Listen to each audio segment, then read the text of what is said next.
Sebelum kita mulai pendalaman Alkitab ini, kita bersatu dalam doa. Terima kasih Tuhan Yesus yang baik telah mengumpulkan kami semua pada hari ini Tuhan untuk sama-sama belajar kembali Tuhan untuk mengerti apa itu eskatologi Tuhan mengenai pemikiran dan pemahaman dan perkembangannya Tuhan di dalam kehidupan kami Tuhan. Tuhan berilah kami hati, berilah kami telinga Tuhan untuk bisa mendengar dan memahami maksud dan tujuan dari eskatologi tersebut Tuhan. Biarlah Tuhan Kau yang urapi Bapak Gembala kami Tuhan yang akan menyampaikan isi firman-Mu Tuhan. Biarlah firman-Mu itu boleh menjadi pedoman buat hidup kami. Terima kasih Tuhan, kami siap mendengarkan pendalaman Alkitab hari ini hanya di dalam nama Tuhan Yesus Kristus. Haleluya, amin. Haleluya, apa kabarnya nih sahabat gembala hari ini? Haleluya, puji Tuhan. Semoga semua dalam keadaan sehat dan kita bisa sama-sama kembali mendengarkan pendalaman Alkitab mengenai eskatologi. Untuk sahabat gembala yang hari ini sudah bergabung, apakah sudah mendengar suara kami? Mungkin boleh sekali lagi kita cek nih, diberikan jempol di Zoom-nya. Oke, baik. Sudah ya? Oke, hari ini kita akan tetap berfokus dengan eskatologi ya Pak Gem ya. Ya, betul. Tapi tema kecil kita hari ini itu perkembangan eskatologi, inspirasi kehidupan Kristen yang setia dan proaktif. Iya. Oke, tanpa berlama-lama lagi kita akan mendengarkan apa yang menjadi isi pendalaman Alkitab kita hari ini bersama Bapak Gembala kita atau yang akan kita sebut dengan Pak Gem, Bapak Pendeta Haniel Yesua van de Krok. Karena orang benar hidup oleh firman. Silakan. Haleluya. Senang dapat menjumpai sahabat gembala dalam episode kali ini. Kita akan lebih jauh membahas tentang eskatologi untuk menelusuri perkembangan eskatologi dan juga khususnya studi tentang eskatologi ini. Ya, baik di dalam Alkitab tentunya, ya, karena kita tentu pasti dapatkan di dalam Alkitab. Lalu perkembangannya di dalam ajaran-ajaran gereja, ya, sesuai dengan perkembangan sejarah gereja tentunya. Nah, kalau kita melihat bahasan tentang eskatologi di dalam Alkitab, sebenarnya ada 3 kelompok pusat perhatian. Ya, sebutlah saya katakan begitu, 3 kelompok pusat perhatian dari eskatologi di dalam Alkitab. Yang pertama adalah tema eskatologi perang. Ya, kita sebut ini perjanjian lama, tetapi periodenya ada pada periode perang nabi-nabi. Nah, di dalam periode ini perkembangan eskatologi didasarkan pada satu keyakinan bahwa Allah bekerja di dalam sejarah dengan menempatkan Israel sebagai gambaran pengharapan untuk hal-hal di masa yang akan datang. Ya. Mengapa Israel? Sebagaimana yang sudah kita bahas di dalam episode yang lalu, episode 2 yang lalu, bahwa untuk kelompok dispensasionalisme, Israel dan gereja merupakan satu perantara Allah untuk dapat membangun harapan mengenai peristiwa-peristiwa eskatologis itu sendiri yang berpusat pada kedatangan Tuhan tentunya, supaya iman Kristen dapat memperoleh keyakinannya dan juga penghiburannya. Itu yang kita bahas pada minggu yang lalu. Ya. Nah, itu sebabnya ketika kita melihat tema-tema eskatologi di dalam perjanjian lama, khususnya kitab-kitab para nabi-nabi, yaitu berarti saudara bisa sebutkan di sana kitab Kejadian sampai dengan kitab Raja-Raja tentu ya, karena kitab-kitab Raja-Raja itu sudah terjadi juga pada masa pelayanan para nabi. Nah, pusat perhatiannya adalah bahwa mereka yakin Allah bekerja di dalam sejarah. Dan Israel ditempatkan sebagai gambaran pengharapan akan masa datang, akan hal-hal yang akan terjadi di masa yang akan datang. Salah satu acuan yang dipakai adalah ayat di dalam kitab Bilangan pasal 24. Mungkin ayat-ayat ini perlu kita baca terlebih dahulu. Baik. Bilangan pasal 24 dari ayat 12 ayat dan sampai ayat yang ke-19. Memang Oke. cukup panjang ayat ini. Bilangan 24 ayat 12 sampai ayat 19. Boleh saya bacakan ya Pak Gem ya? Ya, Oke, Bilangan 24 dimulai dari ayat ke-12. Tetapi berkatalah Bileam kepada Balak, bukankah telah kukatakan juga kepada utusan-utusan yang kau kirim kepadaku? Sekalipun Balak memberikan kepadaku emas dan perak seistana penuh, aku tidak akan sanggup melanggar titah Tuhan dengan berbuat baik atau jahat atas kemauanku sendiri. Apa yang akan difirmankan Tuhan, itulah yang akan kukatakan. Dan sekarang aku ini sudah hendak pergi kepada bangsaku. Marilah kuberitahukan kepadamu apa yang akan dilakukan bangsa itu kepada bangsamu di kemudian hari. Lalu diucapkannyalah sanjaknya, katanya, tutur kata Bileam bin Beor, tutur kata orang yang terbuka matanya, tutur kata orang yang mendengar firman Allah dan yang beroleh pengenalan akan yang maha tinggi, yang melihat penglihatan dari yang maha kuasa, sambil rebah namun dengan mata tersingkap. Aku melihat dia, tetapi bukan sekarang. Aku memandang dia, tetapi bukan dari dekat. Bintang terbit dari Yakub, tongkat kerajaan timbul dari Israel, dan meremukkan pelipis-pelipis Moab, dan menghancurkan semua anak Set. Maka Edom akan menjadi tanah pendudukan, dan Seir akan menjadi tanah pendudukan. Musuh-musuhnya itu, tetapi Israel akan melakukan perbuatan-perbuatan yang gagah perkasa. Dan dari Yakub akan timbul seorang penguasa yang akan membinasakan orang-orang yang melarikan diri dari kota. Tuhan.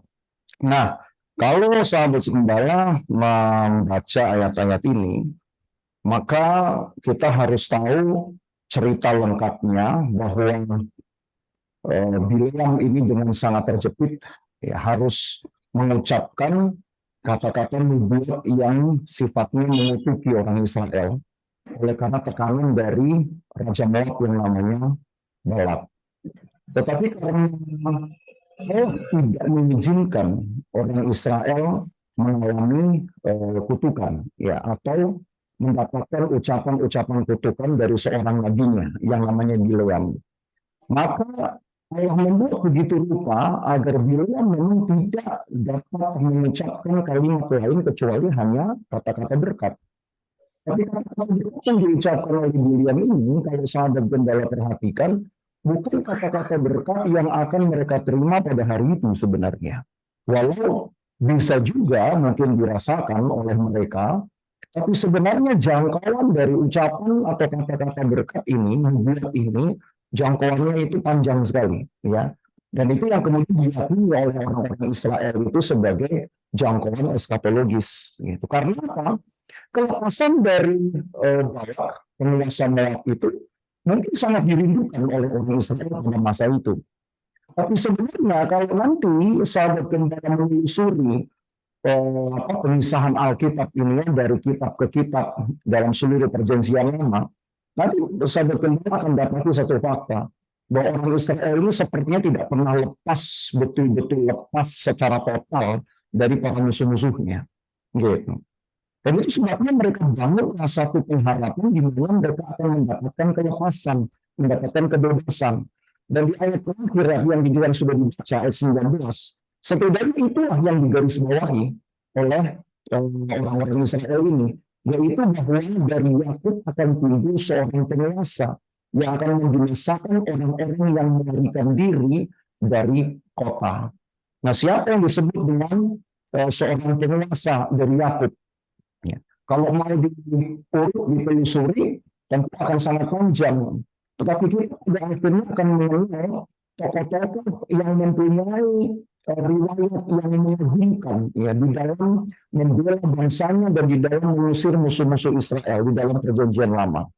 Walau memang rata-rata seperti yang sudah kita bahas pada 2 episode sebelumnya, pengharapan orang-orang Israel tentang eskatologi itu umumnya hanya berhenti sampai dengan masa antar perjanjian, atau lebih tepatnya lebih jauh sedikit sampai dengan berakhirnya periode sebelum Masehi.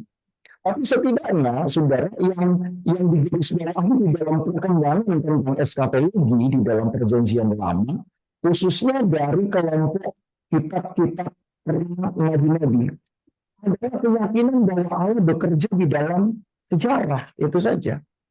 Ya, jadi keyakinan inilah yang nantinya ya, dan akan kita bahas dalam menit-menit berikutnya, yang akan menjadi dasar juga pengharapan eskatologis untuk masa-masa berikutnya, bahwa Allah tetap akan bekerja di dalam sejarah.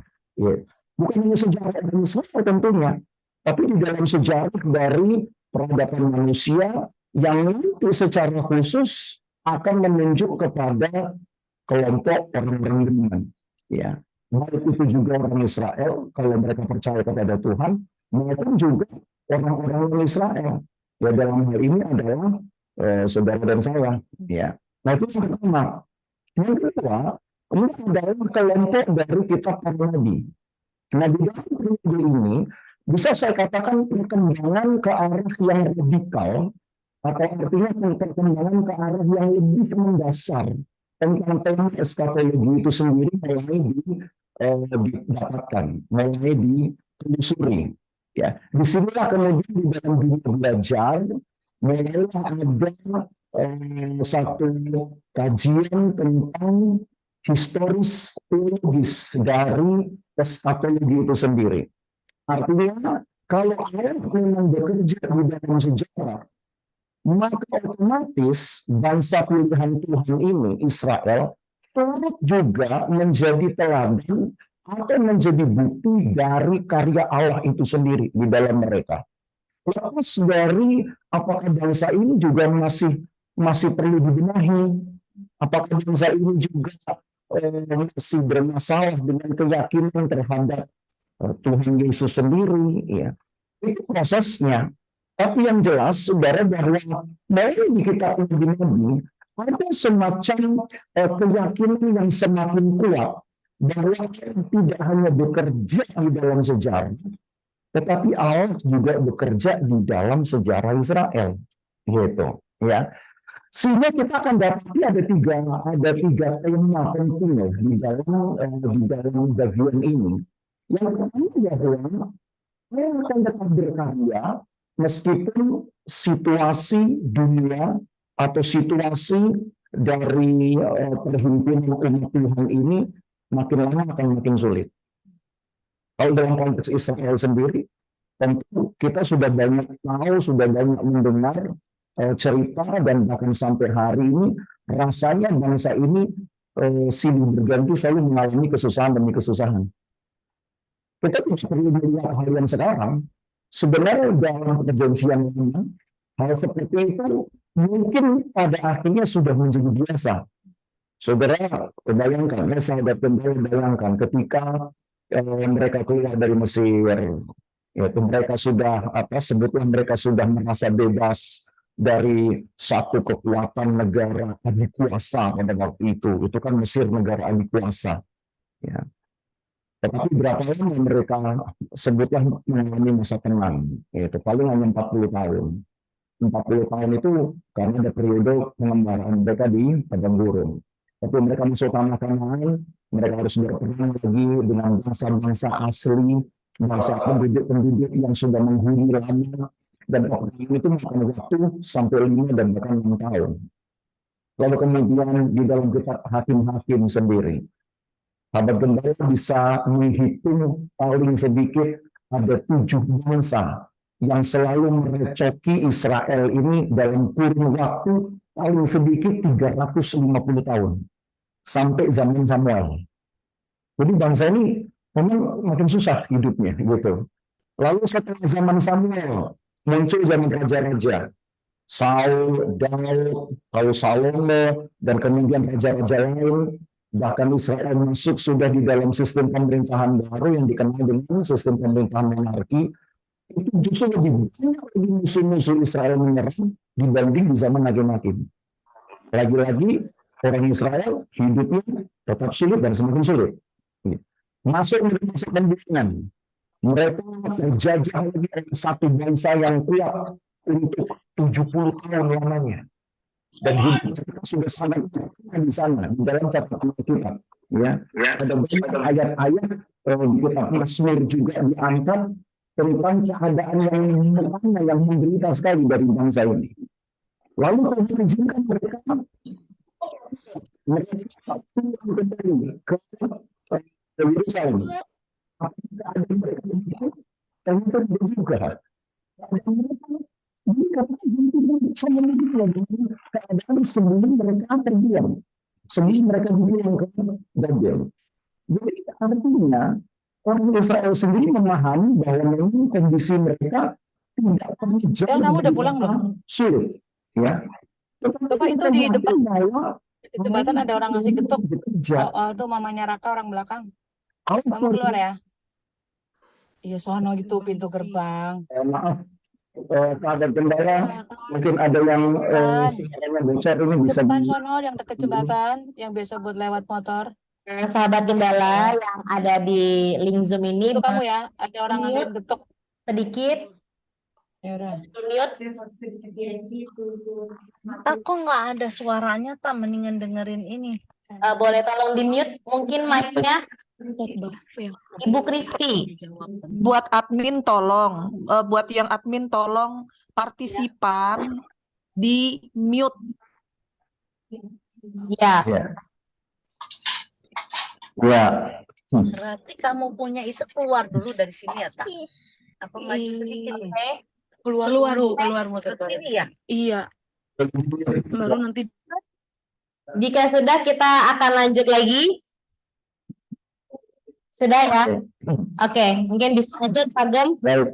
Nah, itu baru hal pertama ya, bahwa Allah tetap bekerja di dalam komunitas Israel walaupun mereka sadari juga kondisi mereka semakin sulit gitu. Jadi artinya mereka tidak ragu ya bahwa Allah mereka ada atau tidak, menyertai mereka atau tidak. Mereka sih tidak ragukan itu. Tetapi justru kabar baiknya adalah mereka tetap berkeyakinan satu saat ayat yang mereka percayai dan mereka teriakkan ini ya, di dalam ibadah mereka satu saat akan turun untuk langsung mengadakan pembalasan. Nah itu yang justru disuarakan di dalam periode nabi-nabi ini. Ya. Dan yang kedua adalah adanya ketegangan antara kehadiran Allah dengan ketersembunyiannya, saya katakan begitu. Maksudnya apa ketersembunyiannya? Kita memahami dalam ibadah kita, ya di dalam pujian atau di dalam doa, sahabat Gembala sangat familiar dengan kalimat bahwa Tuhan di tengah-tengah ibadah kita, Tuhan ada, tapi kita tidak pernah melihat wujudnya secara kasat mata. Nah itu yang saya katakan ketersembunyian. Artinya secara fisik kita memang tidak pernah melihat, gitu ya, bentuk-bentuknya itu. Tapi kita yakin bahwa Allah di dalam ketersembunyian itu hadir dan ada, gitu. Tentu pengalaman-pengalaman seperti itu tidak dapat diceritakan secara seragam. Artinya tiap-tiap orang punya pengalaman yang berbeda. Tetapi itu justru yang menjadi kekuatan dari tema-tema perjanjian lama khususnya di periode kitab para nabi. Itu bahwa nabi-nabi juga menyuarakan satu keyakinan bahwa Allah hadir kok. Walau tidak perlu menampakkan wujudnya, Allah hadir. Dan kehadiran itu diperkuat kemudian dengan dengan pekerjaan-pekerjaan ajaibnya Tuhan. Nah, dari sinilah saudara, nabi-nabi itu turut juga menanamkan satu pengharapan kepada orang Israel bahwa satu saat nanti kehadiran Allah tidak hanya lagi dirasa secara rohani, gitu, tetapi akan betul-betul datang dalam keadaan yang utuh, yang bisa saya katakan paripurna. Artinya paripurna itu hadir dengan wujudnya, hadir dengan kekuatannya, gitu ya, hadir dengan seluruh kemegahannya, dan itu akan terjadi, gitu. Dan itu yang rupanya terbangun di dalam di dalam kitab-kitab para nabi. Jadi kalau kita sekarang pun juga mengalami situasi yang sama, kita membangun keyakinan, oh ya, bahwa Allah hadir di dalam ibadah-ibadah kita. Bahkan kitab Injil berkata 2-3 orang beribadah atas namaku, Tuhan ada. Tapi kita tidak pernah melihat bentuk-bentuk kasat mata. Hanya keyakinan kita lah, saudara, yang mengkonfirmasi bahwa Allah itu ada dan berbuat sesuatu. Nah, setidaknya kita tahu sekarang bahwa kita juga sudah punya sebenarnya teman pengharapan di dalam perjanjian lama. Dalam hal ini adalah suara dari nabi-nabi bahwa satu saat Allah akan hadir secara paripurna. Wujudnya hadir, kekuatannya hadir, kegemilangannya hadir, dan semua yang melekat pada kealahan itu hadir. Ya, jadi tema-tema itu yang diangkat. Lalu yang ketiga adalah tentang anugerah Allah.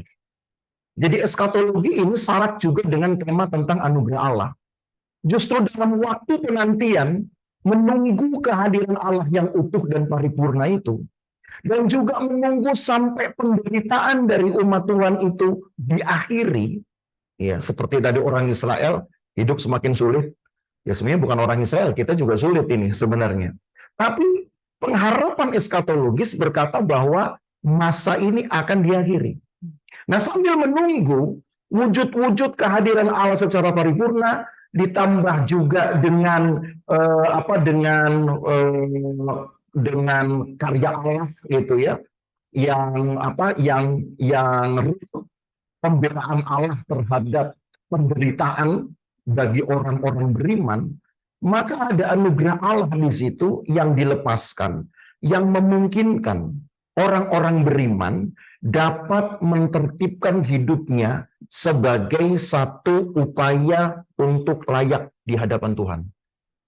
Jadi artinya begini, sahabat gembala, kita tidak melihat eskatologis ini hanya dari sisi pemberitaan nabi-nabi Tuhan, atau dari sisi Allahnya saja bahwa, oh ya, saya akan bekerja sepanjang sejarah manusia, gitu ya, saya akan bekerja sepanjang sejarah orang Israel, nanti saya akan hadir secara utuh, nanti saya akan balaskan penderitaan-penderitaan yang disebabkan oleh orang-orang kafir. Allah tidak hanya berkata seperti itu hanya untuk membuat umatnya itu berbunga-bunga lah, tetapi bahwa Allah melepaskan yang disebut dengan anugerah, sehingga ketika umat Tuhan ini berbuat dosa, mungkin dosa itu karena ketidakpercayaan, dosa itu karena mungkin ketidaksabaran, ya, lalu kemudian ada kata-kata yang melukai hati Tuhan, mungkin juga dosa itu karena kurangnya ucapan syukur, karena kita nggak sabar tadi. Maka karena Allah yang tahu hati kita, Allah yang tahulah kekuatan kita, karena kita ini kan lebih banyak lemahnya daripada kuatnya, Allah akan melepaskan anugerah. Tapi anugerah itu tidak boleh dipermainkan. Justru anugerah Allah itulah yang memungkinkan kita untuk mengejar kehidupan yang layak, sehingga ketika Allah hadir secara paripurna, kita memang layak menikmatinya. Sehingga ketika Allah juga datang untuk membela orang-orang beriman dari kesusahan-kesusahan yang disebabkan oleh orang-orang tidak mengenal Tuhan, kita layak mendapatkannya. Jadi tidak dilepas secara umum sebetulnya. Nah, itulah yang sebenarnya yang sudah disuarakan di dalam perjanjian lama, khususnya di periode nabi-nabi. Nah, yang ketiga adalah periode yang juga dikenal dengan periode apokaliptik. Nah, apa artinya periode apokaliptik ini?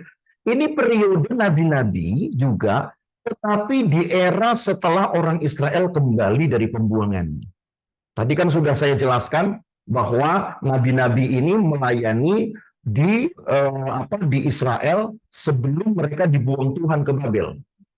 Nah, setelah Tuhan pulangkan mereka kembali, itu setelah 70 tahun kemudian, ya, maka ada juga pelayanan nabi-nabi yang Tuhan bangkitkan, walau tidak sebanyak nabi-nabi yang pertama, ya. Tetapi ada nabi-nabi yang juga Tuhan lepaskan untuk periode ini sampai dengan nanti munculnya sebelum periode masa suram, ya. Itu nanti akan kita bahas berikutnya. Nah, di dalam periode itu, saudara, timbul optimisme tentang sesuatu yang baru. Ciptaan yang baru, langit dan bumi yang baru, kondisi kehidupan yang baru. Gitu. Yang sudah tidak lagi memikirkan yang susah-susah nih. Gitu ceritanya. Dan itu sudah disuarakan oleh nabi-nabi, tetapi pasca pembuangan. Nah, hanya saja walau tidak semua orang Israel menganggap itu, ya, tidak antusiasmenya mungkin tidak seperti di zaman nabi-nabi yang pertama. Mengapa? Karena namanya di zaman nabi-nabi pertama mungkin masih ada cerita kemenangan-kemenangan Israel yang menghiasi perjalanan pahitnya mereka. Tapi ketika mereka dibuang, itu mungkin sebuah pukulan berat buat mereka, ya. Mereka menganggap diri mereka sudah sangat terhina. Kok Tuhan buang kita gitu loh. Padahal Allah ini katanya kan membela Israel, kenapa Tuhan buang kita? Itu mungkin membuat mereka akhirnya sempat down begitu. Lalu ketika mereka pulang kembali, mereka dapati kondisi mereka tidak lebih baik juga, gitu. Bahkan sama tadi saya katakan. Nah, itu sebabnya walaupun ada suara-suara optimisme, nanti Tuhan akan sediakan yang baru. Jadi bukannya sekedar hadir lagi nih, bukan hanya sekedar ada secara paripurna, bahkan Tuhan akan ganti dengan yang baru. Ya, orang Israel sudah mulai hilang semangat gitu. Tapi setidaknya kalau kita telusuri dari perkembangan eskatologi di dalam Perjanjian Lama, kita punya 3 periode itu, yaitu periode pra nabi-nabi, lalu periode nabi-nabi pra pembuangan, dan periode nabi-nabi pasca pembuangan. Nah, dari sini kita melihat itu ada peningkatan sebenarnya, ada perkembangan. Perkembangannya apa? Bahwa mulai dari keyakinan bahwa Allah bekerja dalam sejarah, keyakinannya akhirnya sampai kepada Allah akan bekerja untuk menciptakan yang baru. Nah, itu yang bisa kita lihat dalam perkembangan Alkitab. Oke. Berarti kalau untuk yang pertama ini kita membahas mengenai perkembangan tadi 3 periode ya Pak Gem ya. Nah, kalau kita coba rangkumkan itu ada 2 poin yang mungkin bisa kita bagikan ke sahabat gembala di perkembangan eskatologi dalam periode Alkitab itu adalah kepastian bahwa Allah tetap bekerja meskipun di masa sulit. Betul. Apapun keadaan kita tetap percaya Allah tetap bekerja. Iya. Yang kedua, anugerah Allah yang memungkinkan karyanya tetap berlangsung di masa depan sesuai pengharapan iman Kristiani ya Pak. Betul. Oke. Betul. Lalu apakah pendapat atau pemikiran eskatologi dalam Alkitab tersebut mempengaruhi perkembangan studi Alkitab di dalam pengajaran gereja sepanjang perkembangan sejarah gereja Pak Gem? Ya. Nah, ini kita masuk kemudian kepada perkembangan studinya, ya, tentang eskatologi. Kalau tadi kan tema-temanya di dalam Alkitab. Tapi kemudian karena Alkitab ini sudah menjadi bahan ajar, bukan hanya pedoman iman, ya, tetapi menjadi bahan ajar gereja. Otomatis penelusuran dari tema-tema itu menjadi sebuah studi. Nah, di dalam perkembangan sejarah gereja, kalau kita lihat itu melalui perkembangan sejarah gereja tentunya, ya. Kenapa? Ya karena dalam sejarah gereja kan kita bisa melihat perkembangan dari pengajarannya tuh. Jadi seperti ketika anak-anak kita ajar anak-anak hanya dengan memperkenalkan warna, memperkenalkan bentuk, menjadi dewasa kita perkenalkan hal yang lebih rumit. Nah, begitu juga kita telusuri perkembangan studi ini dari sejarah gereja. Nah, itu pun pada akhirnya kita bisa dapatkan 3 kelompok periode gitu ya. Periode yang pertama adalah periode dari zaman rasul-rasul sampai kepada awal abad ke-5. Nah, awal abad ke-5 ini memang menjadi momentum dalam sejarah sebagai periode berakhirnya masa bapak-bapak gereja gitu di dalam sejarah gereja ini ya. Jadi berakhirnya masa bapak-bapak gereja lalu masuk ke abad pertengahan. Kalau di dalam sejarah gereja ada studi seperti itu. Nah, dari zaman rasul-rasul sampai awal abad yang kelima, boleh dikatakan studi tentang eskatologi masih terpusat kepada apa yang disebut dengan kiliasme, gitu. Kiliasm, gitu ya. Dari bahasa Yunani kiliasmos, artinya itu zaman kegemilangan. Kalau di dalam keyakinan dari orang-orang Pantekosta, lalu nanti kita bahas juga sedikit tentang kelompok ini, ya. Tapi saya sebutkan terlebih dahulu orang-orang Pantekosta, orang-orang Pantekosta sangat meyakini putus, ya. Orang-orang Pantekosta sangat meyakini bahwa ada masa yang dikenal dengan 1000 tahun damai, gitu.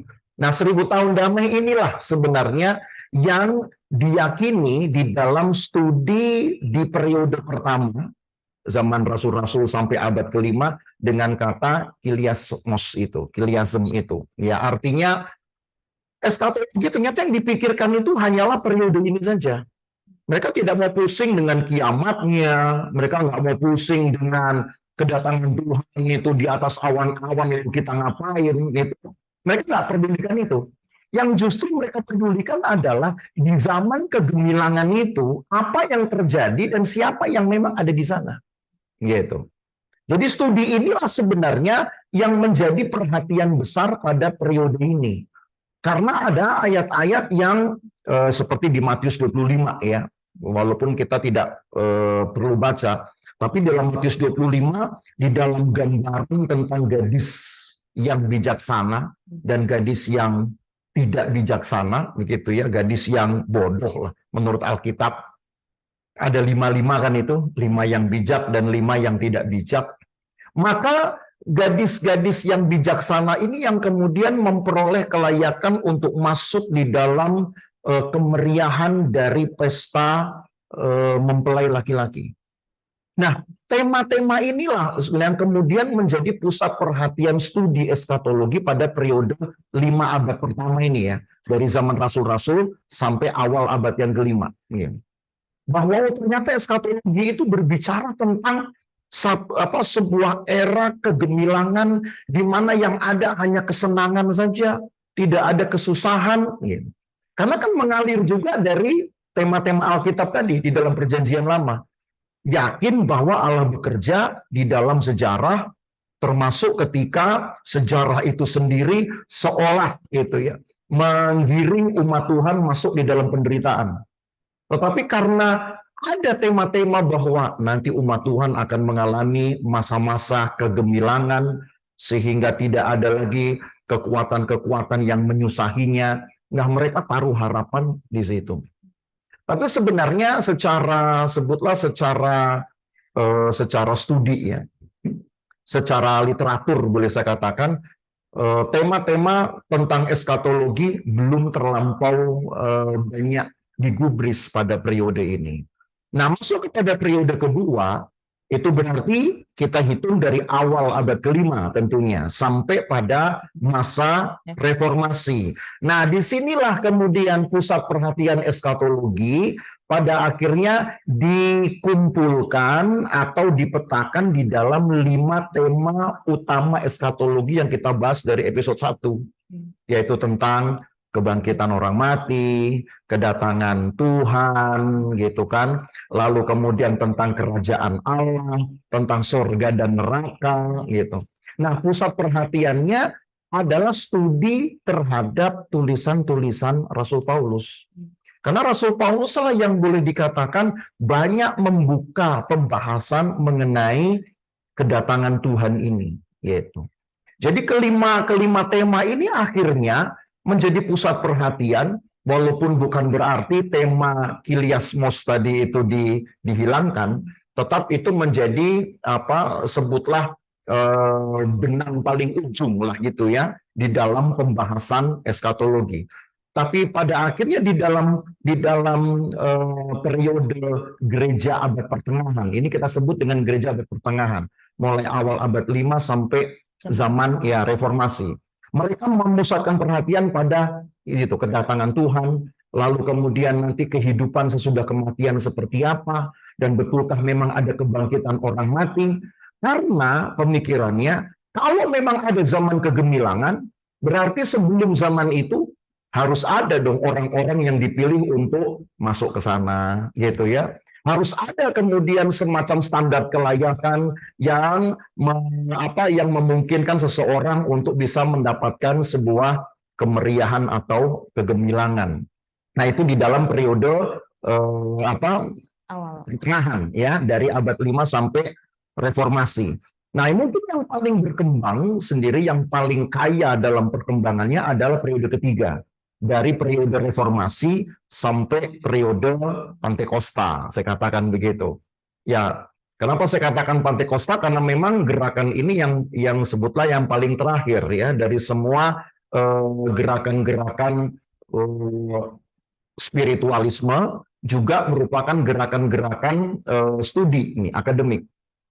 Kalau orang-orang reform mungkin lebih memusatkan perhatian eskatologi itu dengan soteriologi, keselamatan. Artinya yang mereka lihat itu adalah kita nunggu Tuhan ini datang untuk apa? Untuk mengeksekusi kita, mengeksekusi dosa, misalkan. Kalau mengeksekusi kita, alasannya apa? Apakah karena kita berdosa atau kita orang benar?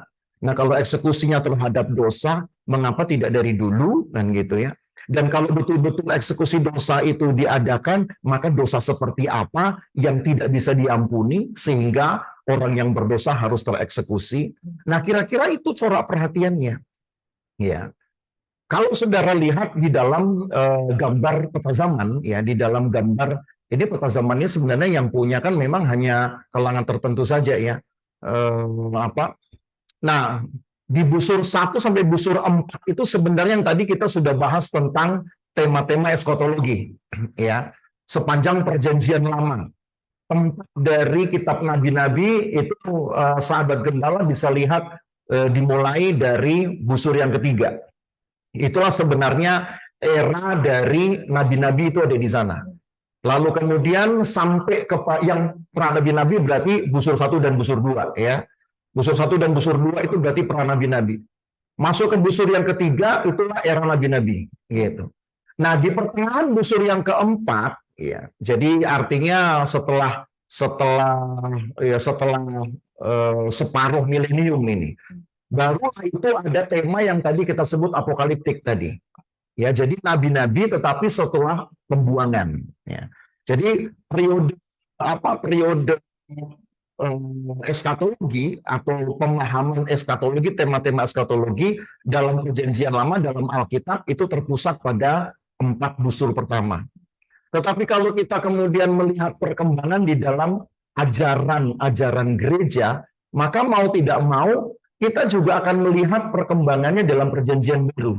Karena teks-teks perjanjian baru inilah yang menjadi acuan dari pemahaman studi eskatologi untuk masa sekarang gitu. Nah, itu saudara bisa melihat ya, mulai dari antara busur yang ke-5 dan busur ke-6. Di busur inilah ya, dalam 2 periode inilah yang diwakili setiap busur itu kan skalanya adalah 1:1000 tahun ya. Gitu. Jadi skalanya 1:1000 tahun, ini hanya penskalaan. Jadi memang presisinya memang tidak tepat sekali. Gitu. Tapi di dalam 2 periode inilah perkembangan dari studi eskatologi itu mendapatkan ruangnya di situ. Kalau tadi saya katakan zaman Rasul sampai abad ke-5, itu berarti sahabat gembala bisa bisa memahaminya dengan dari sejak salib sampai kemudian pertengahan dari milenium ke-5 itu atau busur ke-5. Nah, itulah perkembangan studi eskatologi yang tadi saya katakan titik beratnya hanya hiliasmos tadi. Ya, itu bagus juga sebenarnya. Kenapa? Karena otomatis seseorang akan dibangun dengan satu harapan bahwa ada masa yang betul-betul berbeda sama sekali. Nggak ada kematian, nggak ada kesusahan, pokoknya nggak ada yang tidak menyenangkan lah gitu. Pokoknya semua menyenangkan. Nah, itu kan malah membangkitkan antusiasme tentunya. Nah, tetapi ketika mulai masuk periode yang lebih panjang, yaitu masuk ke pertengahan busur kelima itu sampai ke pertengahan busur keenam. Jadi itu sudah paling tidak memakan waktu 1 milenium sebenarnya. Dari abad kelima sampai zaman reformasi itu kan abad 15. Berarti ini kan 1000 tahun. 1 milenium ya, 10 abad berarti ya. Nah, disitulah studi tadi tentang 5 pokok eskatologi mulai dikumpulkan. Ya. Kebangkitan orang mati, lalu kemudian ada ada kedatangan Tuhan, ada sorga dan neraka, lalu kemudian ada kerajaan Allah. Atau yang tadi sebenarnya di periode pertama ditekankan, yaitu kiliasmos tadi, masa kegemilangan. Nah, ketika memasuki periode terakhir, sebutlah, ini saya sebut periode terakhir. Ya. Kenapa periode terakhir? Karena busur yang ketujuh itulah sebenarnya sudah disebut dengan masa keemasan, masa kegemilangan. Ya, yang di dalam studi eskatologi awal tadi disebut dengan kiliasmos itu. Jadi mau tidak mau memang kita harus tempatkan bahwa periode ini adalah periode paling terakhir, yaitu di medio busur keenam itu. Sampai nanti akan berakhirnya atau sebelum masuk busur ketujuh, ya. Jadi termasuk masa kita ini artinya, ya, di pertengahan busur keenam sampai sebelum masuknya busur ketujuh. Nah, itulah perkembangan yang boleh katakan yang paling marak. Sampai setidaknya ada 3 perkembangan besar di situ. Tadi saya katakan satu, orang-orang reform menitik beratkan bahwa eskatologi itu hanya sebagai satu afirmasi atau konfirmasi dari ajaran keselamatan, ajaran soteriologi. Maksudnya begini, orang-orang yang diselamatkan ini pasti akan mendapatkan kehidupan yang lebih baik, gitu aja. Nah, di mana kehidupan lebih baik? Eskatologi, gitu. Di akhir zaman. Sebab tidak akan ada kehidupan yang baik di dunia ini, gitu.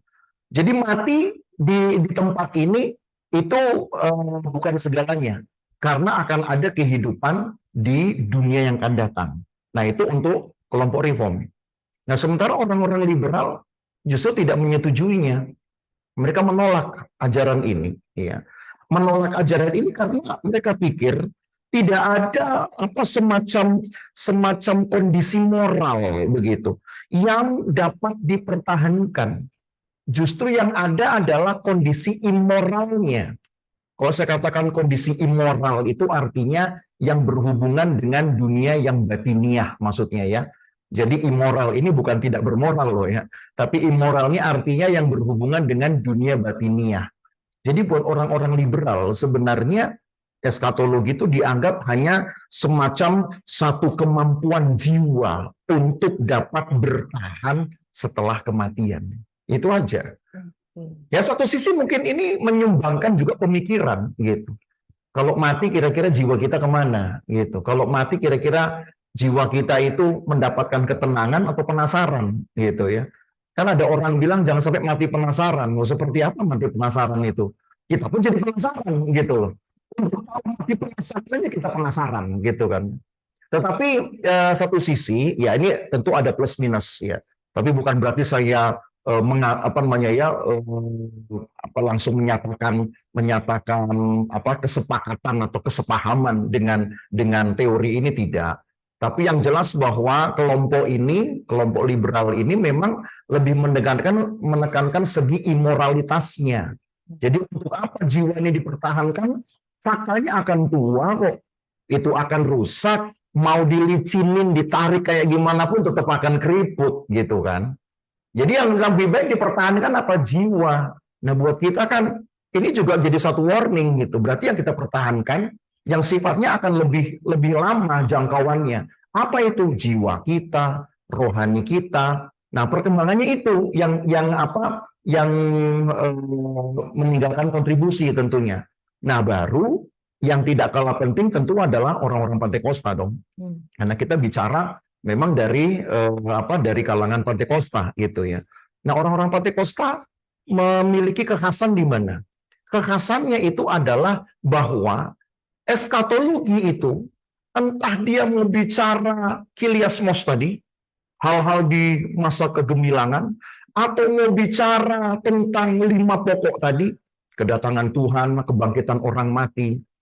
Yang ditekankan orang-orang Pantekosta itu adalah ada nggak standar kelayakan yang diupayakan oleh orang beriman gitu, oleh para penganutnya gitu. Karena standar kelayakan ini yang pasti akan memungkinkan gitu ya, sebutlah menjadi tiket masuknya untuk mengalami kegemilangan itu. Nah, itu makanya suara tentang kekudusan, mempelai wanita. Nah, itu sangat ditekankan di dalam ajaran orang-orang Pantekosta. Ya. Jadi kalau sahabat gembala mengikuti perkembangan studi ini, memang tidak bisa disangkal eskatologi pada akhirnya akan mengkonfirmasi ajaran tentang keselamatan. Betul. Orang-orang Pantekosta juga sangat menekankan hal itu. Bahkan ada keselamatan bertingkat. Gitu. Pertama adalah keselamatan secara jiwa, yaitu secara rohani. Artinya ketika seseorang terima Tuhan, maka kemudian dia didamaikan oleh Allah, Allah tidak menghukumnya, Allah kemudian memberi kesempatan dia untuk belajar tertib hidup dan hidup sesuai dengan kehendak Tuhan, itu fase pertama. Tetapi karena kehidupan terus berlanjut, dan bahwa ada tema tentang kebangkitan orang mati, maka orang-orang Pantekosta ditekankan fase ini, ditekankan prinsip ini, bahwa bukan hanya keselamatan jiwa yang harus diperoleh, tapi keselamatan tubuh. Sebab dalam 1 Korintus pasal 15, mungkin ini perlu kita baca ya, walaupun ayat ini nggak kita persiapkan ya tadinya, tapi saya rasa menjadi hal yang perlu kita bahas. 1 Korintus pasal 15, bahwa Paulus sampai berbicara tentang 3 orientasi kebangkitan di dalam pasal ini, ya. Kalau sahabat gembala membuka Alkitab, maka di 1 Korintus 15 ada 3 kelompok bahasan tentang kebangkitan. Ayat 1 sampai ayat 11 berbicara tentang kebangkitan Kristus, lalu ayat 12 sampai ayat yang ke-34 berbicara tentang kebangkitan kita, gitu. Lalu di ayat 35 sampai ayat yang ke-58 bicara tentang kebangkitan tubuh. 3 orientasi kebangkitan yang sebenarnya di dalam ajaran Pantekosta diyakini sebagai progresnya keselamatan itu, ya, keselamatan yang progresif. Jadi kalau Yesus sudah bangkit, maka hidup rohani kita harus dibangkitkan. Nah, itulah kebangkitan kita tadi. Dan kalau kita dibangkitkan rohani kita, maka kita akan layak untuk masuk di dalam kebangkitan orang mati tadi. Ya. Nah, itu yang menjadi tekanan orang-orang Pantekosta. Oke, berarti tadi kita bahas mengenai perkembangan studi eskatologi dalam perkembangan sejarah gereja ya, Pak Gembala. Ya.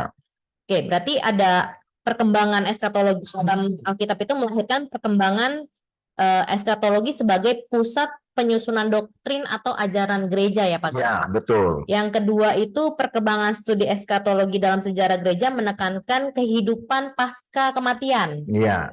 Mengenai kehidupan yang baru, betul, tanpa sakit penyakit, keadaan yang lain sama sekali. Yes. Ya. Dan yang ketiga itu menekankan pengertian penerapan dan penerimaan keselamatan itu sendiri. Betul. Oke. Lalu bagaimanakah jemaat Tuhan membangun inspirasi kehidupan Kristennya melalui ketiga hal tersebut nih, Pak Gembala? Ya, ini yang justru tidak kalah penting. Sebab ketika kita sudah belajar teori-teori seperti ini, tapi kemudian tidak ada impact-nya ke kita, itu juga menjadi percuma. Karena teori ini dibangun kan tentu orang berharap ada impact-nya ya, tentu ada kontribusinya gitu ke dalam kehidupan mereka secara pribadi. Nah, saya mengangkat 2 hal saja, sebagaimana yang juga ditekankan oleh Rasul Paulus gitu. Yang pertama bahwa kalau kita lihat di dalam Roma pasal 13 ya. Roma pasal 13. Nanti bisa tolong dibacakan ya. Boleh. Ayat Roma pasal 13 ayat 11 sampai 14. Ya. Hal ini harus kamu lakukan karena kamu mengetahui keadaan waktu sekarang, yaitu bahwa saatnya telah tiba bagi kamu untuk bangun dari tidur, sebab sekarang keselamatan sudah lebih dekat bagi kita daripada waktu kita menjadi percaya. Amin. Hari sudah jauh malam, telah hampir siang, sebab itu marilah kita menanggalkan perbuatan-perbuatan kegelapan dan mengenakan perlengkapan senjata terang. Marilah kita hidup dengan sopan seperti pada siang hari, jangan dalam pesta pora dan kemabukan, jangan dalam percabulan dan hawa nafsu, jangan dalam perselisihan dan iri hati. Tetapi kenakanlah Tuhan Yesus Kristus sebagai perlengkapan Amin. senjata terang, dan janganlah merawat tubuhmu untuk memuaskan keinginannya. Haleluya. Jadi yang pertama ini sesuai dengan catatan Paulus ini, anjuran Paulus, kita harus betul-betul meninggalkan, ya, betul-betul meninggalkan perbuatan kegelapan, yaitu. Kenapa?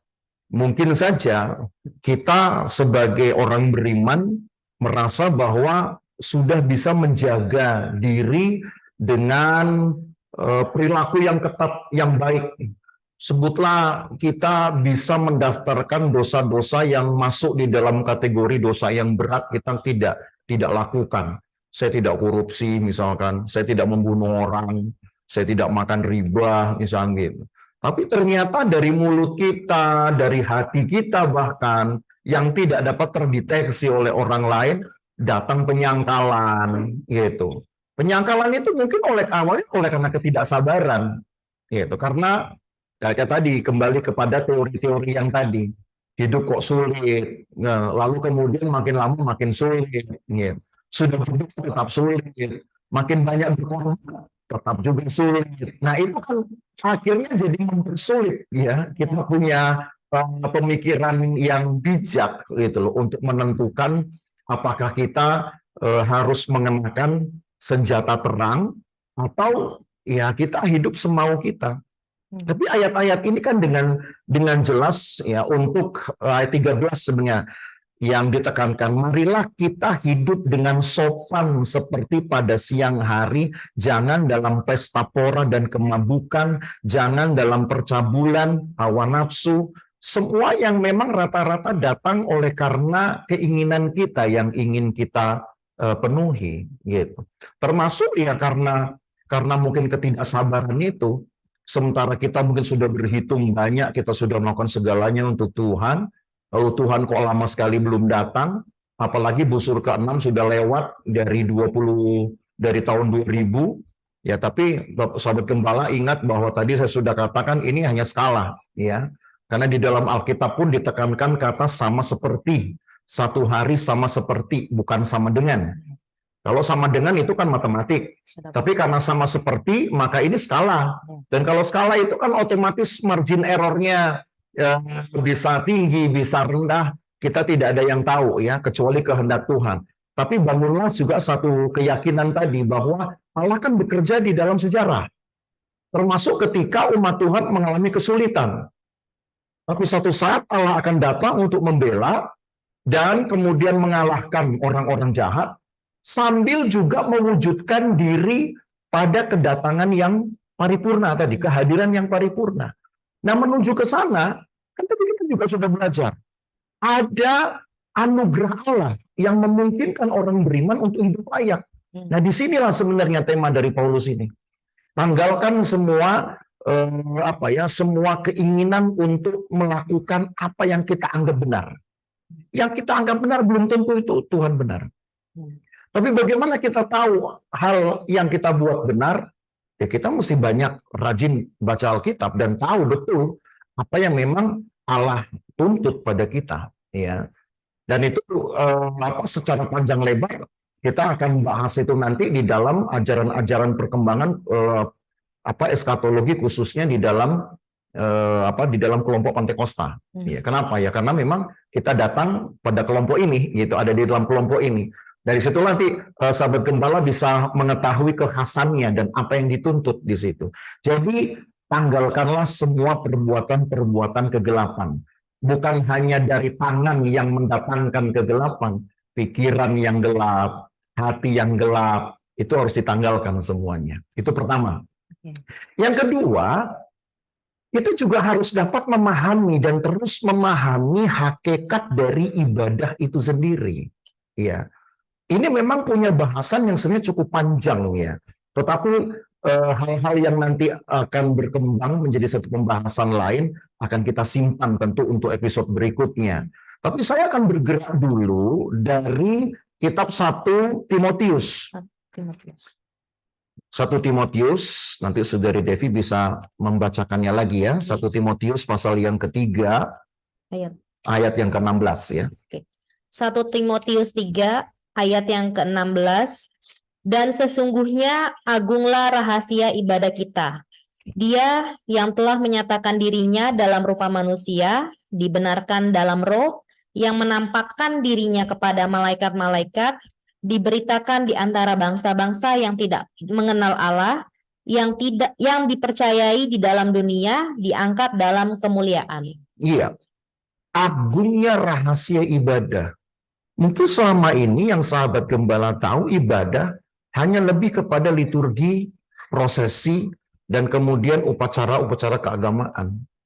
Tapi sebenarnya di dalam ibadah, atau lebih tepatnya rahasia ibadah, kata rahasia itu sendiri kalau di dalam bahasa asli artinya mysterion, yang diterjemahkan dengan mudah dengan kata misteri.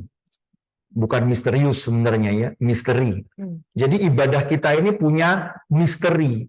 Bukan berarti ini hal yang apa ya, hal yang gaib, bukan.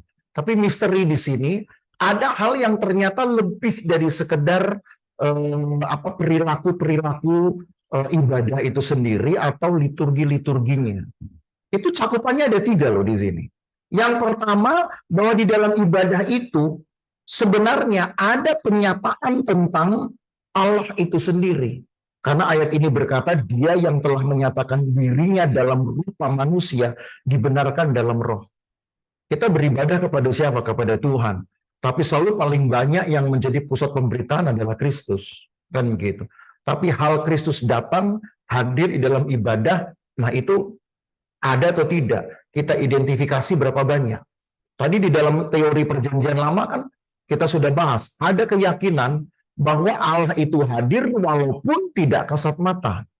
Ada ketersembunyiannya juga. Tapi bukan berarti Allah nggak ada. Nah sekarang ketika umat Tuhan beribadah, berasa nggak Allah ada? Itu yang saya ingin katakan, kejar itu dulu. Jadi jangan lagi ibadah itu hanya karena memang kita biasa beribadah, kita tahu liturginya, kita tahu A sampai Z-nya, kita ikuti semua dari rangkaiannya dari awal sampai akhir, kita ikuti semua anjuran-anjurannya gitu ya, korban-korbannya segala macam, tapi ternyata kita minim kehadiran Tuhan. Nah, ini yang juga perlu diwaspadai. Jadi artinya kalau kita ingin menginspirasi supaya kita setia, ya kita beribadah itu sambil kita juga meminta kepada Tuhan satu pengalaman seperti ini. Tuhan, saya ingin dong, ketika saya beribadah saya betul-betul bisa merasakan Tuhan. Nah, kalau belum kan pasti akan membuat dia pengen datang lagi minggu depan. Nah, itu kan otomatis akan membuat dia setia kan. Jadi artinya ada satu eskalasi yang terus meningkat. Ya. Jadi yang pertama menanggalkan dosa, dan kalau menanggalkan dosa kan kita perlu firman. Ada satu ibu saya ingat pernah bilang sama saya, ya belum lama di tahun ini juga, dia bilang saya harus Pak memaksakan diri saya tiap hari saya mesti ibadah katanya. Kenapa? Kalau enggak saya pasti akan bikin dosa Pak di rumah. Gitu. Dosanya apa? Banyak Pak. Paling enggak ngomelin suami katanya gitu. Buat dia itu dosa. Ya enggak buat yang lain. Ya. Jadi supaya nggak ngomelin suami saya keluar rumah Pak gitu. Jadi buat dia rupanya lebih bagus keluar rumah daripada ngomelin suami gitu kan. Dengan cara apa? Ikut ibadah. Oh bagus saya bilang itu. Daripada keluar rumah nggak jelas kan ya. Daripada keluar rumah jalan-jalan gitu. Jadi ya itu kan satu apa namanya ya, tidak inspirasi lah artinya. Oh ya saya ingin setia. Itu satu dalam hal menanggalkan perbuatan kegelapan. Yang kedua, belajar untuk memahami hakikat ibadah. Itu baru satu loh. Yang kedua, dikatakan juga yang menampakkan diri kepada malaikat-malaikat, diberitakan di antara bangsa-bangsa. Pernah nggak dalam satu ibadah orang kemudian membicarakan ibadah kita? Itu menjadi satu kesaksian sebenarnya. Ketika orang lain membicarakan kekuatan dari ibadah kita, gila ya kalau ikut ibadah di sini berasa lain. Ya tentu kita harus jauhkan diri dari kesombongan. Tapi itu menunjukkan bahwa ada sesuatu yang lebih luas jangkauannya ya, dalam ibadah itu dari hanya sekedar keterlibatan atau keikutsertaan. Lalu yang terakhir adalah dipercaya dalam dunia, diangkat dalam kemuliaan. Seperti apa ini? Mungkin ini pengalaman yang makin sulit lagi ya. Pengalaman yang makin tinggi lagi tingkatannya. Tapi bagi orang-orang Pantai Kosta, karena saya juga besar di kelompok ini di Pantai Kosta sebagai hamba Tuhan, pendeta Pantai Kosta, saya pernah mengalami juga bagaimana di dalam ibadah orang itu seperti tidak ada di dalam gereja berasanya. Dia seperti berasa di tempat lain, tapi fisiknya ada di situ. Dia memuji Tuhan, dia bisa menari, tapi tidak tabrakan dengan orang lain. Dan itu akan sulit kalau di komando dari mimbar pun. Kita duduk begitu teratur, lalu kemudian menari tutup mata, tidak tabrakan. Kecuali kita melek-melek dikit segini ya, itu lain cerita. Tapi ini tutup mata, menari, dan tidak ada singgungan, tidak ada tabrakan. Ini kan berarti pekerjaan Allah. Di dalam kata kemuliaan Allah. Nah ini mungkin hal yang tidak semua orang punya. Bahkan jangan-jangan orang Pantai Kosta sendiri pun sudah tidak lagi punya pengalaman ini. Tapi ini yang harus kita bangkitkan. Paling tidak dua hal inilah yang menginspirasi kita, gitu, supaya kita dapat menanti penggenapan eskatologi itu betul-betul dengan satu kelayakan. Jadi Tuhan pun mempersiapkan kedatangannya, kita pun juga ikut mempersiapkan kedatangannya juga. Dengan cara apa? Hidup semakin benar. Nah, itu saja ya saya rasa yang bisa saya berikan. Oke. Jadi untuk sahabat Gembala, mungkin tadi sesi terakhir atau pembahasan terakhir mengenai inspirasi, bagaimana sih kita sebagai anak-anak Tuhan itu mempersiapkan diri untuk menyambut kedatangan Tuhan kembali ya, Pak Gem. Yaitu meninggalkan perbuatan kegelapan atau dosa lah kita gampang sebutnya ya Pak Gem. Terus berupaya memahami hakikat ibadah yang seutuhnya. Oke, kalau untuk hari ini kita sudah selesai pembahasannya atau materi yang dibawakan oleh Bapak Gembala. Sekarang kita akan membuka sesi tanya jawab bagi sahabat Gembala. Mungkin ada pertanyaan yang ingin ditanyakan. Ini akan saya coba bacakan. Tampaknya banyak juga yang bertanya. Mohon ditunggu. Wah, puji Tuhan. cukup banyak hari ini Pak Gem. Puji Tuhan. Oke, sebentar.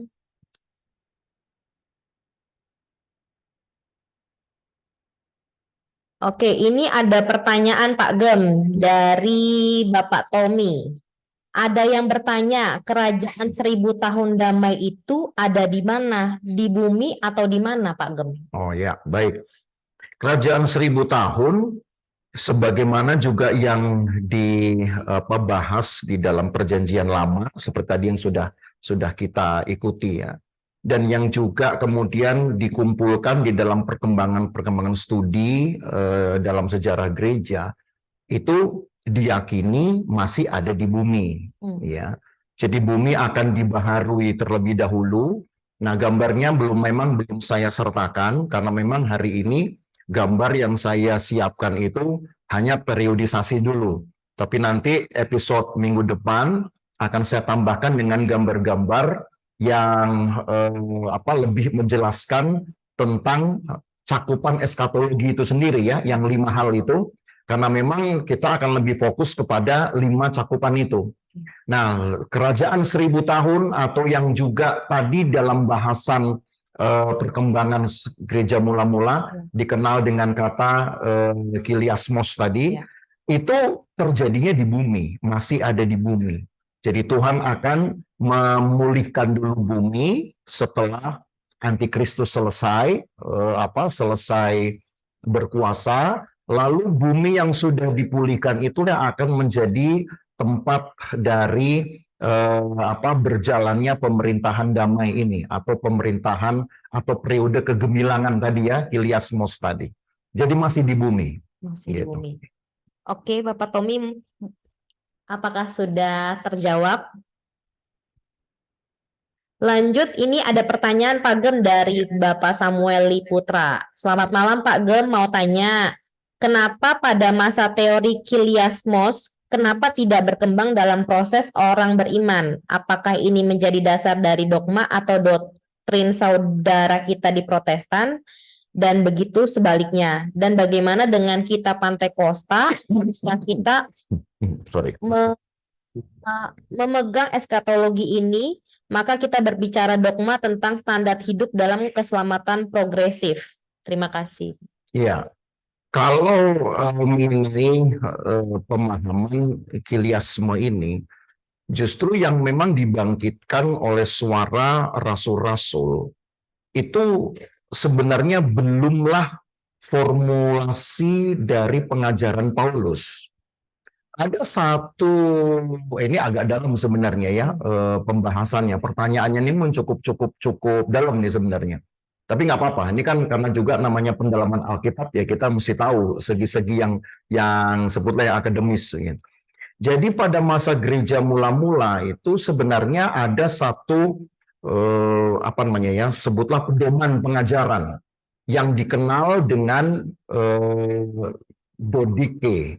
Jadi ada 12 pokok pengajaran yang diyakini itu dipegang oleh rasul-rasul, baik oleh Rasul Yesus Kristus maupun juga oleh rasul-rasul Yerusalem, karena ada 2 masa rasul pada waktu itu. Nah, memang sayangnya kumpulan dari ajaran ini tidak terbukukan dalam Alkitab. Ya, jadi tidak masuk di dalam kitab-kitab kanonik gitu. Nah, memang ini jadi pro kontra. Mengapa? Karena kalau tidak masuk dalam Alkitab, memang orang langsung menjudge bahwa ini berarti bukan kehendak Tuhan, bukan ajaran Tuhan, gitu. Tetapi yang harus diperhatikan juga bahwa ajaran-ajaran ini ada dan sudah memainkan peran di dalam masa gereja mula-mula dan juga masa rasul-rasul. Perjanjian Lama juga punya. Contohnya ya, Perjanjian Lama itu ada yang disebut dengan mitzvah. Itu catatan-catatan, sebutlah kayak catatan-catatan khotbah, gembala atau pendeta, yang biasanya akan dipakai oleh imam untuk mengingat apa yang Tuhan berikan di dalam benak mereka. Itu disebut dengan hikmat, lalu mereka catat itu di dalam secari kertas, begitulah ya kira-kira, lalu itu dikenal dengan mitzvah. Itu ajaran, itu khotbah, tetapi tidak masuk di dalam kanon Alkitab. Jadi kalau dikatakan mengapa teori ini tidak berkembang gitu ya pada masa ini, mungkin mereka masih mencari sebuah konfirmasi keyakinan ini. Ini ajaran benar, perlu diwariskan, diteruskan, atau perlu dihentikan. Mungkin ya, jawaban saya hanya bisa begitu. Tapi nanti kalau inginnya lebih lanjut, ya mungkin kita bisa diskusi lebih lanjut. Ya, Saudara Samuel Liputra. Tapi ini bagus pertanyaannya, bagus ini. Tapi yang jelas bukan karena keraguan, justru untuk mencari konfirmasi bahwa formulasi-formulasi ajaran yang pertama ini memang masih bisa dilanjutkan atau harus dihentikan gitu. Tapi itu pada akhirnya kan terbukti pada perkembangan periode kedua kan makin berkembang tema-temanya. Jadi artinya ya secara empiris teruji bahwa tema-tema itu berlanjut walaupun tidak terkanon di dalam Alkitab kita. Oke. Saya rasa itu dapat memuaskan ya, Saudara Samuel. Oke. Ini pertanyaan lagi dari Bapak Samuel yang kedua, Pak Gem. Iya. Maaf Pak Gem, bagaimana dengan worship yang dibuat-buat dengan ilmu psikologi emosi, teknologi, dan musik yang seperti dibuat oleh seolah-olah Yesus hadir dalam ibadah itu, dan banyak orang dunia pun lihat sebagai diskotik atau konser di gereja. Terima kasih banyak Pak Gem. Ya, yang jelas memang harus ada kepekaan lah ya di dalam hati kita antara gereja itu sebagai pusat ibadah dengan gereja sebagai pusat entertain. Sekarang tidak bisa dipungkiri bahwa kemasan dari ibadah itu memang mengambil juga satu apa namanya ya, satu satu bagian lah dari konsep entertain, bisa menghibur. Kenapa, Mah? Kita bilang bahwa penghiburan itu harus datang dari Tuhan. Mungkin Oh, cara kita membuat indikator keberhasilannya adalah begini. Kalau ibadah itu hanya membuat seneng sesaat, paling tidak senengnya cuma di gereja doang, atau paling tidak kebawa sampai malam itu, mungkin kita bisa sebut itu adalah kebahagiaan yang entertain sifatnya. Tapi kalau memang dapat membekas di hati dan memacu kemudian semangat, kemudian memacu juga satu komitmen meningkatkan ketertiban hidupnya, nah itu sudah merupakan hakikat ibadah buat saya. Jadi sebenarnya kepekaan ini saja yang menjadi indikatornya gitu ya. oh, jadi indikatornya kepekaan dari gereja itu sendiri ya, Pak Gem ya? Dari kitanya. Kita ini memang terhibur hanya dalam waktu pendek, atau memang kita mempunyai semacam kekuatan, kepastian gitu bahwa yang kita rasa, yang kita alami dalam ibadah itu akan mengubahkan hidup kita. Oh gitu. Ya. Mungkin pertanyaan dari Bapak Samuel ini berarti kan mungkin zaman sekarang itu packaging ya tadi ya, gimana dengan suasana, mungkin gimana dengan tempat gereja itu sendiri gitu. Jadi yang bisa menarik banyak jiwa. Oh, di sini ibadahnya asik gitu. Ya. Nah, apakah gereja itu boleh mengadopsi perkembangan zaman nggak sih Pak Gem gitu? Nggak masalah sebenarnya buat saya. Dengan gereja mungkin direnovasi dengan sedemikian rupa, membuat orang menjadi nyaman, terus dengan musik-musik yang lebih Oh enggak, kebetulan hari ini ada saja Iya. di kita. Sebenarnya nggak masalah. Karena tadi saya aja belajar yang komputer penting, itu. hal-hal yang kedua tadi, yaitu semacam kebahagiaan atau kesenangan yang jangka panjang itu juga ditekankan gitu. Karena mungkin untuk untuk mendatangkan daya tarik awalnya kita tidak bisa lepas dari hal itu tidak masalah. Tetapi kalau kemudian dibiarkan seolah memang ya hanya itulah bisnis gereja gitu. Yang penting adalah packagingnya. Sementara jemaat ya dibiarkan toh nanti minggu depan kita bisa set up lagi gitu. Maka buat saya orang beriman atau jemaat tidak akan sampai pada yang tadi hakikat kedua, hakikat ibadah itu. Mengenal apa sih sebenarnya yang lebih jauh, yang lebih luas dari ibadah itu sendiri. Takutnya ya ibadah itu hanya rutinitas dan bahkan semacam bentuk lain dari hiburan rohani. Yang saya takutkan begitu. Karena hiburan rohani nggak cuma bisa bicara wisata ke luar negeri gitu toh. Mungkin ke tempat sendiri yang dekat-dekat gampang, murah, apa itu? Gereja, apalagi dengan lampu-lampu misalkan begitu. Ya, itu saya katakan tadi nggak apa-apa, tapi kalau akhirnya itu yang dikejar kan celaka ini. Artinya untuk inspirasi hidup setia tidak didapat takutnya, karena tidak ada ajakan dari orang itu, dari kita untuk memahami apa yang lebih luas dibalik dari ibadah itu sendiri. Oke. Gitu. Jadi tidak salah juga sebenarnya, tapi jangan sampai jadi konsumsi utama. Itu maksudnya ya. Tujuan utamanya tetap jemaat itu memiliki pertumbuhan iman. Ya, begitu. Hal dia mau dikonsep dengan packaging yang musik asik. Musik asik boleh. Oke, kita lanjut pertanyaan berikutnya nih Pak Gem, ada dari Bapak Dwi Aditya. Kalau tanpa anugerah Allah, kita tidak mungkinkah cukup layak untuk menghadap kedatangan Tuhan yang kedua? Iya. Mengapa? Karena pada diri manusia sendiri sudah hilang sebenarnya kecenderungan untuk hidup tertib. Sudah hilang sebenarnya.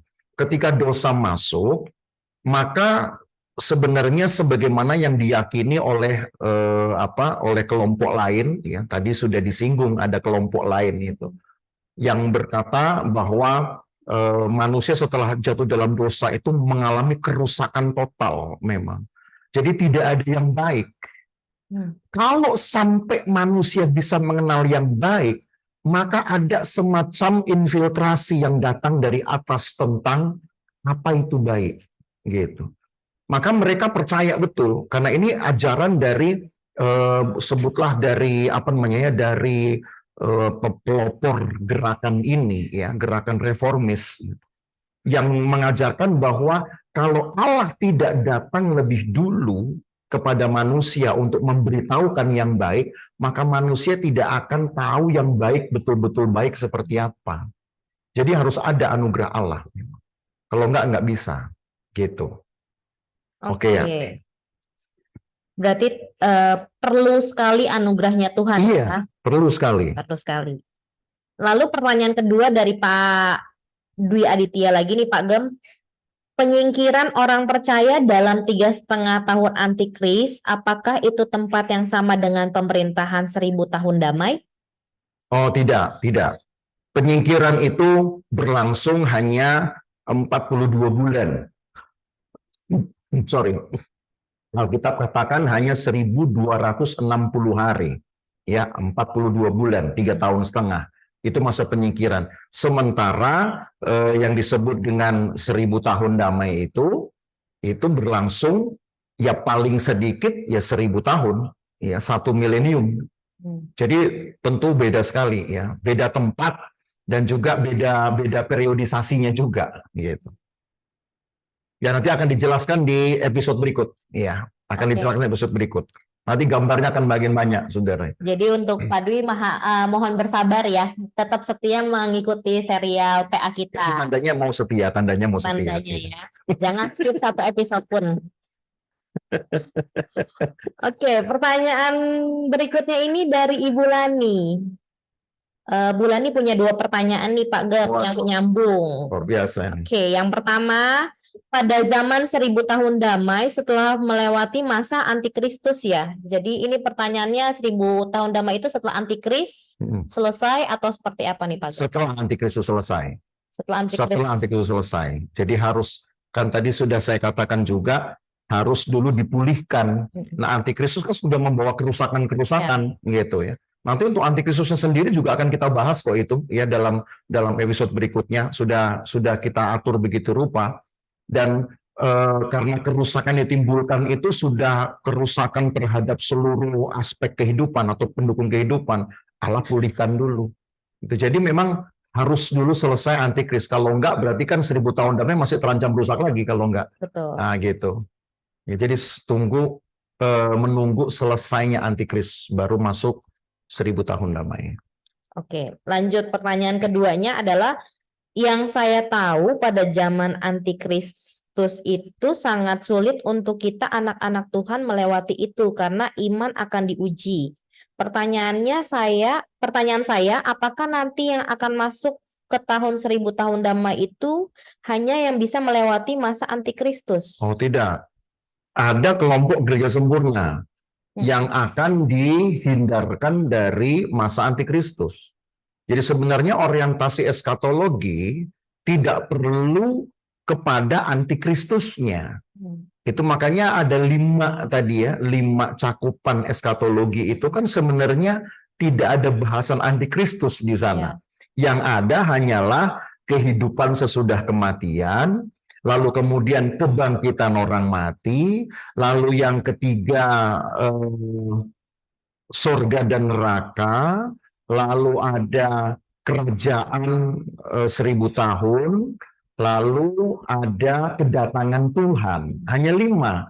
Dan antikristus bahkan seolah tidak ada urutannya di situ. Karena memang orientasi eskatologi sebenarnya bukan ke antikristusnya. Antikristus itu tidak akan kita alami loh. Jadi kita tidak perlu susah-susah juga untuk cari tahu apa sih yang terjadi di situ. Kira-kira kita kuat apa enggak? Kan ada periode gereja sempurna. Dan ini yang nanti digarisbawahi oleh orang-orang Pentakosta justru. Jadilah gereja sempurna supaya kita tidak masuk ke dalam masa antikristus. Justru yang nanti akan masuk ke dalam kerajaan 1000 tahun dari kelompok ini, dari kelompok gereja sempurna, gitu. Bukan dari kelompok yang lolos nggak antikris. Jadi seolah-olah semua gereja, semua jemaat harus masuk nantinya. Enggak. Berarti mungkin boleh disimpulkan ketika nanti antikristus datang itu kita anak-anak Tuhan yang masuk ke dalam gereja sempurna itu tidak akan melewati Tidak masa akan, antikristus. iya, tidak. Akan Kita disimpan dulu Iya, betul, begitu. Kita akan disimpan, gitu. Jadi, sampai nanti antikristus itu selesai dan kerajaan 1000 tahun damai itu. ya, kita baru masuk di situ bersama dengan Tuhan, gitu. Oke. Jadi, ya betul. Sebutlah ya, kita itu disimpan selama masa antikristus, gereja sempurna ini akan disimpan, dipelihara oleh Allah, gitu. Mungkin Jadi, boleh diberikan sedikit bocoran nggak nih Pak Gem? Mungkin kan itu nanti akan kita bahas di next episode berikutnya ya. Disimpan ini seperti apa sih maksudnya? disimpan itu Apakah kita, sorry potong, apakah kita akan disembunyikan di mana gitu? ya, Sedangkan antikristusnya di sini, kita di Oke. sini gitu. ya. Jadi ada dua kemungkinan kalau dilihat dari ayat-ayat Alkitab ya. Yang pertama adalah kita bisa saja dipindahkan dari tempat kita hidup ini gitu ke tempat yang lain, tapi masih di dunia loh ya. Ya. Bukan berarti ke planet lain, bukan. Masih di dunia, hanya disediakan satu tempat yang memang tidak dapat dijangkau oleh antikristus gitu. Itu pilihan pertama, kemungkinan pertama. Yang kedua, yang justru paling mungkin ini, kita tetap ada di sini, ada di dalam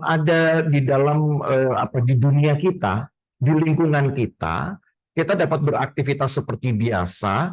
Hanya yang berbeda adalah kita tidak akan lagi tergantung dengan makanan-makanan pokok yang ada di sekitar kita ini, yang kita bisa beli biasa dengan bebas. Karena memang kan kita tidak akan terjangkau oleh antikristus, maka otomatis kita pun akan menjalani hidup tanpa dengan teknologi yang membuat kita bisa terdeteksi oleh mereka. Apakah kita akan invisible? Invisible mungkin tidak. Ya, buat mereka mungkin iya ya. Buat antikristusnya Tuhan akan buat kita itu bisa saja invisible. Tapi kita bukan berarti kemudian menjadi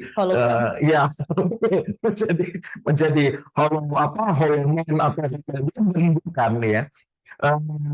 Justru yang kalau tadi disebut dengan invisible partnya begini, bahwa Tuhan akan membuat mata dari orang-orang jahatin, maksud antikristus itu tidak akan mengenali kita sebagai lawan. Tetapi kita pun akan menjalani hidup tidak lagi berdekatan dengan teknologi. Karena teknologi akan dipakai oleh mereka. Jadi kita tidak akan terdeteksi oleh mereka. Nah, cara itu yang saya katakan yang memang di Alkitab itu lebih, nanti kita lihat ayat-ayatnya tentu ya. Lebih lebih kuat maknanya ke situ. Gitu. Itu sudah mujizat menurut saya. Itu sudah mujizat. Gitu. Oke. Untuk Bulani, jadi tolong bersabar ya di next episode ya. Ini akan lebih seru lagi berarti ini mengenai antikristus ya.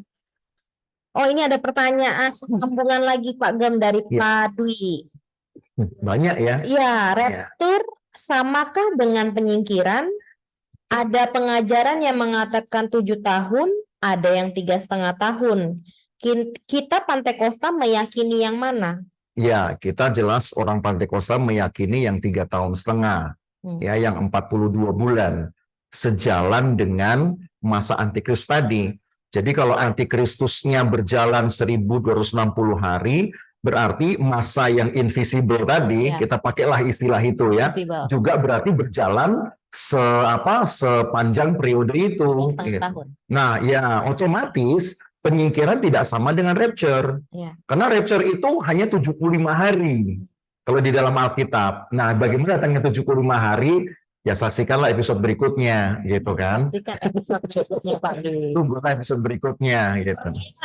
Sahabat Gembala nih tertarik mengenai antikristus, zaman antikristus. Mungkin sudah ada kekhawatiran nih Pak Gem. Ya, tidak mengapa, gitu. Kita akan bahas juga. Ya, hanya sekedar pengetahuan, tetapi percayalah untuk gereja sempurna kita tidak akan mengalami hal itu. Amin. Sekalipun kita mungkin dekat-dekat dengan mereka, tetapi mereka tidak akan bisa melacak kita. Karena gitu. Tuhan jaga ya. Karena Tuhan jaga. Gitu. Oke, Lanjut untuk Pak Oki. Pak Gen mau tanya, di masa penyingkiran orang-orang percaya masih bisa nggak berbuat dosa? Bisa nggak tuh Pak Gem? Tidak bisa, karena pada masa penyingkiran itu sudah masuk pada status gereja sempurna. Jadi di dalam gereja sempurna, di dalam penyingkiran yang ada adalah gereja sempurna. Justru penyingkiran itu sebutlah semacam satu anugerah Allah, untuk anugerah Allah yang duluan lah gitu ya. Sebutlah perskotnya begitu untuk orang-orang yang layak ini, untuk yang sudah sempurna. Jadi dia akan ada dosa. Kalau ada dosa berarti dia akan masuk kepada masa antikristus. Jadi di dalam ajaran Alkitab, bahkan saya rasa bukan hanya ajaran orang Pentakosta juga, ajaran banyak sekali gereja menekankan itu, bahwa sebenarnya pada masa penyingkiran gereja yang disingkirkan itu sudah automatically adalah orang yang sempurna atau yang sudah tidak berdosa lagi, sudah mengalami kesempurnaan, gitu. Ya itu nanti akan penjelasannya akan semakin detail nanti pada waktu-waktu berikutnya ya Pak Oki. Tapi yang itu dulu, yang jelas yang disingkirkan itu adalah yang sempurna. Karena tidak ada keterangan lain bahwa yang disingkirkan itu tidak sempurna. Itu tidak ada keterangan dalam Alkitab. Harus sempurna. Oke. Oke, kita lanjut. Ini Bulani, terakhir ya Bulani. Pada zaman 1000 tahun damai, tubuh kita masih tetap sama seperti sekarang ini atau hanya roh? Oh, ya secara tubuh sih kita menggunakan tubuh yang sama, gitu. Tubuh yang sama. Tidak roh, ya, tubuh yang sama, hanya kualitas tubuhnya sudah berbeda, gitu. Jadi tubuh yang kita kenakan nanti pada masa kerajaan 1000 tahun damai adalah tubuh yang sama seperti Adam dan Hawa ketika belum jatuh dalam dosa.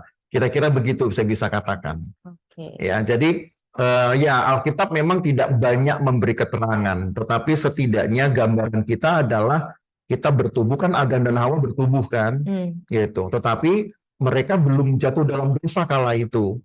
Jadi tubuh kita seperti itu. Atau juga gambarannya sama, saya katakan sama seperti tubuh Yesus setelah bangkit dari antara kematian, dari kematiannya. Nah, seperti itulah tubuh yang kita akan miliki.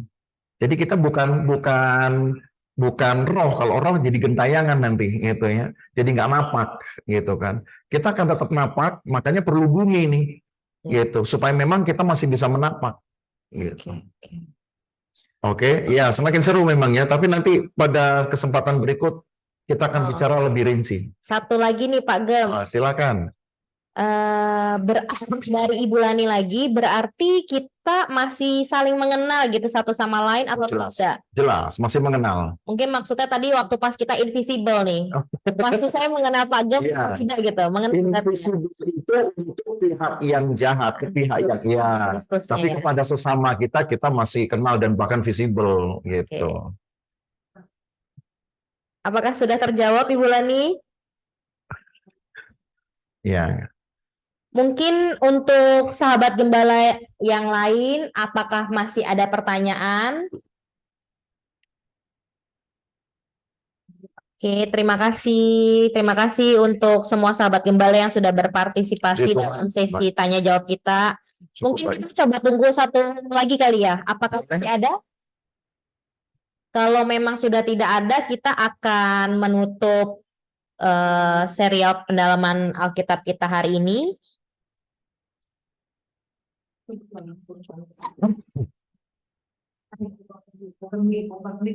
Ya, boleh.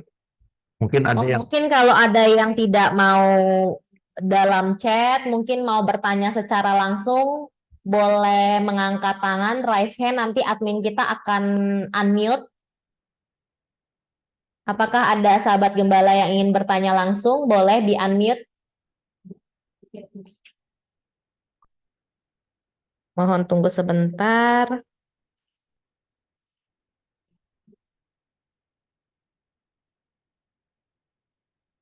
Ini ada pertanyaan lagi dari Pak Oki, Pak Gem. Oh ya. Di masa penyingkiran, apa ada orang yang melahirkan? Apakah ada bayi-bayi lahir yang baru atau seperti apa tuh? Ya, di masa penyingkiran karena tubuh itu sudah diperbaharui dan sifat dari tubuh itu sama dengan tubuh yang akan juga mewarisi mewarisi masa 1000 tahun damai gitu ya. Jadi sifatnya tubuh ini Alkitab bilang tidak perlu lagi, tidak ada lagi pernikahan, tidak ada kawin dan mengawinkan. Jadi otomatis walaupun tidak ada ayat-ayat yang lebih mengarah kepada peristiwa-peristiwa itu ya, gitu, peristiwa-peristiwa prenatal istilahnya begitu.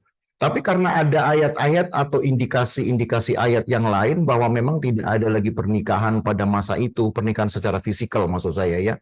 Karena tubuh itu pun tidak memerlukan juga, tidak bisa kawin dan mengawinkan, mungkin saja memang tidak akan terjadi gitu. Dan itu kan jumlah dari gereja sempurna kan memang sudah ditetapkan ya, tidak akan lagi bertambah dengan sendirinya. Bahwa manusia akan hidup di 1000 tahun damai pun juga merupakan manusia yang sama yang ada di penyingkiran sebenarnya, ditambah dengan kebangkitan orang mati. Jadi sebenarnya ada jumlah yang tetap. Karena Israel juga, bagi orang Israel juga Paulus menyebutkan dengan kata beberapa orang masih akan masuk. Walaupun dia tidak menyebut angka, tapi dari ayat itu dia menyebutkan kuota. Jadi artinya bahwa orang-orang yang sudah hidup di dalam 1000 tahun damai ini memang tidak akan bertambah. Tapi jumlah yang sudah ditetapkan karena memang manusia-manusia sudah dihitung di situ. Gitu. Dan kuota itu sudah ditetapkan oleh Tuhan. Iya. Tinggal kita yang berlomba. Iya. Kita bisa masuk dalam kuota itu. Betul. Waduh, cukup berat ya. Berat memang. Persaingannya cukup berat karena ada kuota itu ya. Oke, mungkin Ya, itu tema-tema yang akan kita bahas sebelum ini ya di Rabu-Rabu yang akan datang. artinya pembahasan serial pendalaman Alkitab kita akan lebih seru ya. Ya, pastinya. Jadi untuk sahabat gembala jangan sampai skip satu sesi pun karena ini akan terus berlanjut gitu. Jadi biar bisa mengerti secara keseluruhan harus Betul. pantengin terus dari episode pertama ya Pak Gem. Oke, saya rasa kita akan tutup tanya jawab kita karena sudah tidak ada yang bertanya lagi nih Pak Gem. Ya. Oke, baiklah sahabat gembala, karena kita sudah sampai di akhir acara serial pendalaman kita hari ini, episode yang ketiga. Saya dan Bapak Gembala mengucapkan banyak terima kasih untuk partisipasinya yang sudah setia mengikuti dari episode pertama sampai episode yang ketiga hari ini. Semoga program pendalaman Alkitab ini boleh membawa berkat buat bagi sahabat gembala yang ada dimanapun. Mungkin video ini boleh dibagikan ke teman-teman, di-share, karena nanti video ini juga akan kita upload di channel YouTube GPDI Losufan. Jadi mungkin untuk sahabat gembala yang ingin nonton ulang, untuk mendengar penjelasan ulang, itu bisa ke YouTube-nya GPDI Losufan. Oke, bagi sahabat gembala yang terban untuk mendukung pelayanan kami, serial pendalaman Alkitab, boleh berpartisipasi dalam persembahan kasih yang bisa ditransfer ke rekening GPDI Losufan di Bank DKI dengan nomor rekening 10823159539 atas nama GPDI Losufan Bank DKI. Terima kasih untuk persembahan kasihnya. Semoga persembahannya boleh kami pakai mengembangkan pelayanan kami dan Tuhan membalas berkati melimpah sahabat gembala yang sudah berpartisipasi. Mungkin kita akan tutup dalam doa nih Pak Gem hari ini. Ya, baik. Oke. Mari kita berdoa mengakhiri PA kita hari ini. Terima kasih Tuhan Yesus buat penyertaan-Mu atas menit-menit dan jam-jam kami dapat belajar bersama tentang eskatologi menurut Alkitab, dan bahkan juga perkembangan-perkembangannya sebagaimana yang diyakini oleh para penganutnya dan pecinta Alkitab. Kami berdoa kiranya kami yang mendengar pendengar setia dari serial Pendaman Alkitab Firman-Nya Hidupku ini juga dapat terus mempertajam kepekaan kami untuk dapat memahami kehendak Tuhan, bahkan misteri-misteri lain di balik dari pekerjaan Tuhan yang sebenarnya menunjukkan perhatian Allah kepada umat yang dikasihinya agar hidup lebih baik, terhormat, dan menyenangkan Tuhan tentunya.